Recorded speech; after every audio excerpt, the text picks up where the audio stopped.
Et il est temps de remplir notre agenda maintenant, grâce à Angélique Alasta.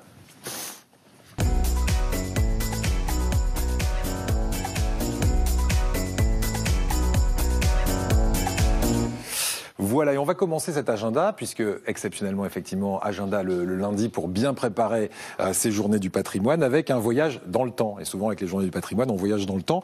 Mais cette fois, c'est un peu plus original. C'est à bord d'un train à vapeur, Angélique. C'est à bord d'un train à vapeur, absolument. Vous connaissez sans doute le célèbre train d'Épingle. Eh bien, il y a la même version, mais train d'Épingle à vapeur.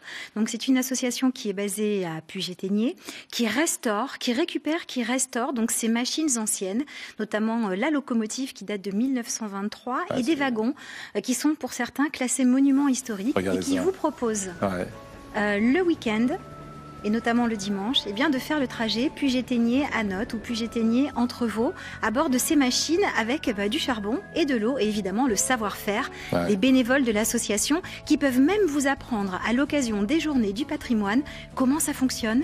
Vous pouvez même essayer si vous voulez avec eux. Vous pouvez aussi assister aux manœuvres de ces locomotives et de ces wagons sur les rails spéciaux adaptés à ces machines. Et on peut visiter évidemment les entrepôts où sont stockés d'autres véhicules qui ne roulent pas mais qui sont en phase de restauration et qui y sont exposés. Donc voilà pour les journées du patrimoine. Faire un joli voyage dans l'arrière-pays niçois et en même temps, eh bien, pourquoi ne pas se faire plaisir avec ces trains à vapeur? C'est assez sympa. Ouais, ça se passe sur les 2 jours, le samedi et le dimanche? Ça se passe le dimanche. Le dimanche 22. Essentiellement. Et j'imagine qu'on se tourne vers les chemins de fer de Provence. Tout simplement. Et vous avez donc directement le lien sur le site du train d'Épingle pour pouvoir accéder, acheter vos billets. Et il y a même un programme. On en reparlera, je pense. Mais donc cette fois-ci, la thématique, ce sont les journées du patrimoine. Quand on approchera d'Halloween, il y aura le train spécial Halloween. Ah oui. Un train à vapeur spécial Halloween. On aura l'occasion d'en reparler, vous verrez, c'est assez original. Ça fait peur. Le truc, c'est que le train d'Épingle déraille de temps en temps. Alors, c'est jamais grave, hein, ça déraille un petit peu, mais moi, je l'ai pris pendant des années entre Nice et Digne. C'est assez folklorique. L'actuel. Le train. Non, celui-là, non, il est très tranquille. Même le train d'Halloween. Vous me rassurez. On continue à voyager dans le temps, mais cette fois à la Colle-sur-Loup, sur la terre ferme. Sur la terre ferme, alors on sera juste à côté de Cagnes-sur-Mer avec le dimanche 22. Une journée exceptionnelle, la 27e édition de la Colle. Autrefois, on retourne en 1900, alors après avoir participé au fameux pique-nique du temps de Renoir. On est déguisé, on est apprêté, on s'est bien restauré. On peut donc faire un saut du côté de la Colle-sur-Loup, où là, on va découvrir ou redécouvrir des métiers qui n'existent pas, qui n'existent plus aujourd'hui.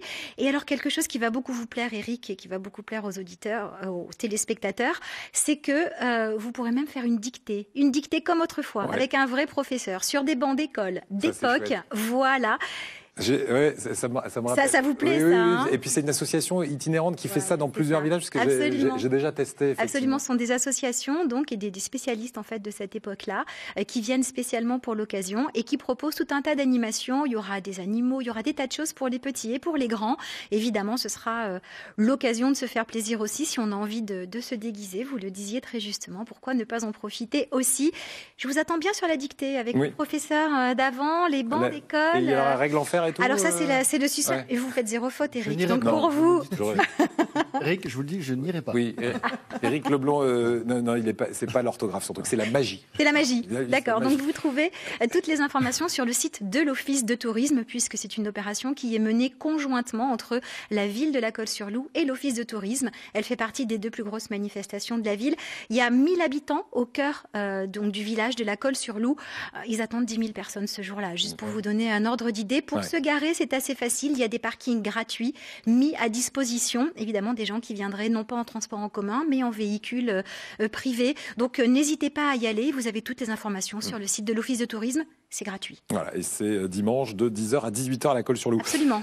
Une expo insolite, pour terminer, intitulée « Qu'est-ce donc ?» Mais oui, qu'est-ce donc? Donc c'est une expo qui se déroule au musée de Comte. On change de côté. On est dans la vallée du Paillon.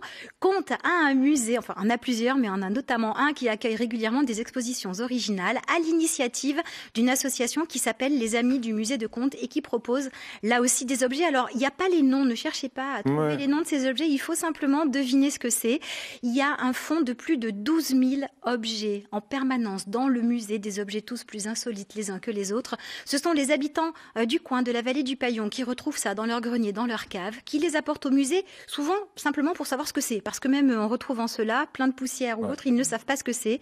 Ils veulent peut-être les faire restaurer et quelquefois, par générosité, ils en font don au musée.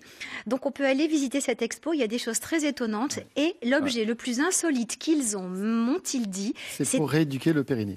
Ouais, mais celui de 1880. Voilà. Le truc, d'époque. c'est peu rouillé. De la préhistoire. C'est de la préhistoire. Non, c'est un casse-tête. Alors un casse-tête, quand ils m'ont dit ça au début, j'ai pensé que c'était un objet genre une excuse, mais d'époque. Non, pas du tout. C'est vraiment un objet pour casser les têtes et ça vient de très loin. C'est un vrai casse-tête. C'est un vrai casse-tête, voilà. Ah oui, c'est l'objet le plus insolite qui a été redécouvert dans un grenier de Comte. Donc on peut y aller, c'est jusqu'au 6 octobre et je vous assure que ça vaut vraiment le détour et ils ont mis vraiment, évidemment beaucoup de temps et beaucoup de passion et de patience pour pouvoir exposer ces objets et chacun a une histoire, ils ont plaisir à vous la raconter quand vous y allez.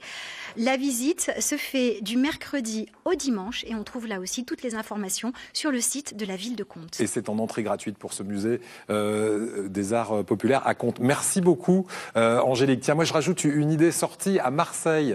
Ça s'appelle la Grande Parade Maritime. Ça va avoir lieu également ce dimanche 22 septembre, de 10h30 à 13h30 au départ du port de Marseille. C'est un grand rassemblement de bateaux. Alors si on est propriétaire de bateaux, on peut y participer. Mais si on a envie de voir de près tous ces bateaux qui vont être amassés dans le port et en baie de Marseille pour une régate amicale, eh bien là aussi vous avez une solution puisque il y a ce qu'ils appellent la grande parade en vue. Vous pouvez embarquer sur un bateau qui est mis à disposition par l'Office de la mer pour vivre au plus près l'événement. Alors plus d'infos sur cette grande parade de la mer prévue dimanche prochain à Marseille sur le site internet de l'Office de la mer Marseille-Provence. Voilà, ça c'est pour ceux qui sont en Provence et qui pourront aussi profiter de ces journées du patrimoine, mais côté mer cette fois. Angélique, merci beaucoup. On va saluer notre chanteur du jour. Tiens, on va repartir dans la loge. Il nous attend en compagnie de notre maquilleuse Christine. Il s'appelle David Ray et il viendra chanter dans quelques minutes en direct sur ce plateau. C'est de la très très bonne musique latino. Et puis si vous aussi, vous êtes chanteur, si vous avez un groupe par exemple ou une association que vous souhaitiez faire connaître, eh bien on est là pour en parler, pour parler de votre actualité. Il suffit de nous écrire.